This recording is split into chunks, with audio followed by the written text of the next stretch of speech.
Hey, it's Thomas Mulready from CoolCleveland.com, and we are here today at the Maltz Museum of Jewish Heritage, and we're here today with Mark Davidson, Manager of School and Family Programs. Thanks so much for talking with us today, Mark. Thanks for being here today, Thomas. Nice to have you with us. This is a fabulous exhibit you've got here about the Dreyfus affair, and it looks great. First of all, when people walk in here, they're going to be like, wow, you've totally transformed this exhibition space. We did. Thank you. Thanks for the compliment. Yeah, all the interior walls you see here were constructed from scratch. All the new colors. We have, I think, 17 video monitors in the ceiling right now. So, yeah, we transform it every time for a special exhibition. And this was done by the same company that did your permanent exhibition here, and they did the big Gallery 1 thing over at the Museum of Art, the Spy Museum in Washington. Exactly. The Mallray Company, exactly. So talk about this exhibition. This is so fascinating on so many levels, I think. This was a very famous affair that happened in Paris, and a lot of anti-Semitism came about. How did this come about, really?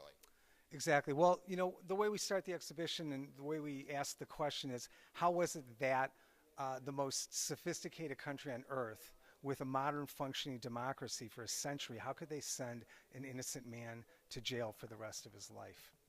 And anti-Semitism is part of the reason. Right. And you're talking about France, of course, in the late 1800s, and this came about because, I mean, it was sort of simmering, I guess, in the culture. They had lost a war with Alsace, and they lost that part of their country. And how did Dreyfus? I mean, he rose up in the ranks. He was a high-ranking military official, but they accused him of being a traitor. How did that happen? Exactly. He was a captain in the artillery forces of the French army, and he had risen to that rank.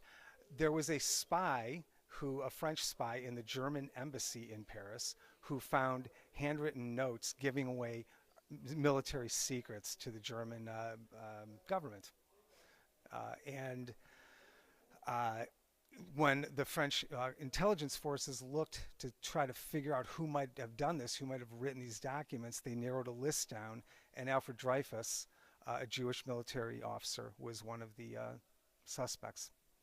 And because he was Jewish partly, and because of the way the government worked, they had what they called a secret file that the public could not see.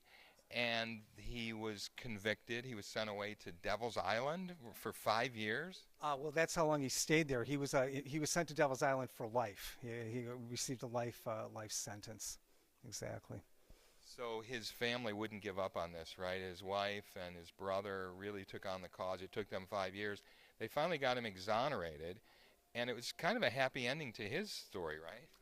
Eventually, it's a happy ending. Along the way, there was an assassination attempt on his lawyer's life. There was an assassination attempt on his life after he was exonerated.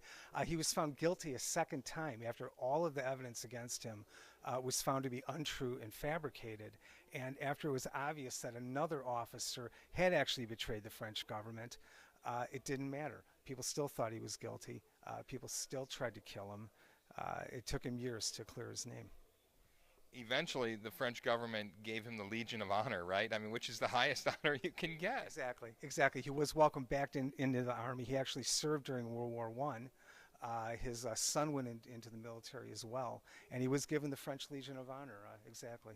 And we have an example of that in a case over here. And you've got so many examples here of, we're looking at an area of the exhibit where you've got the media, how they were really demonizing Dreyfus and his lawyer and just going overboard. And then this was, as you and I were talking, this is kind of the internet of its day, right? Because this kind of printing wasn't available just even a few years prior. Exactly. There were a lot of advances in printing methods, and especially printing photographs and colored drawings and line drawings in general. They were able to just reproduce them at what we would call high res today, and also then print them extremely rapidly and ship them around the country, basically at a moment's notice. So it was, in many ways, the internet of its day. You talk about the media here a lot at the end of the exhibition because this kind of taking the story and running with it, the sensationalism, the media being very irresponsible. It still happens today, doesn't it? Exactly, exactly. Something we've talked a lot with our volunteers and with groups that we bring through the museum. We bring up the example of the recent Ariel Castro case here in Cleveland.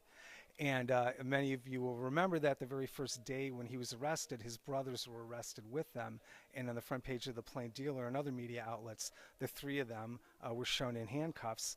And myself and I think most people in the greater Cleveland area immediately jumped to the conclusion that all three of them were guilty. And we found out, less than a day later that two of the brothers had no involvement whatsoever. But that the power of that one image and the rapidity of how fast it gets distributed makes everyone jump to conclusions. And the same thing happened in France in those days, just on a nationwide scale. So this exhibit will be up until January, and along the way you're going to have some films, you're going to have some lectures. We'll be actually moderating a panel on the media, which I'm very much looking forward to, talking with some of the media representatives about some of these issues. Yeah, we're looking forward to that. It's on November 20th. I think, yeah, exactly. And that should be a real chance to talk about how lessons from the Dreyfus affair a century ago still apply today. The questions that case raised, the ability of the media to try and convict a person before they've even had a day in court. It's an issue that never goes away. And again, with the electronic communication, it happens faster and faster all the time. It's even worse sometimes. Mark, thanks so much for taking time to talk. Fabulous, fascinating, beautiful exhibition. Thank you so much for taking time to talk. Thank you, Thomas. Pleasure to be here. Hey, it's Thomas Mulready from CoolCleveland.com. Have a great week in Cool Cleveland.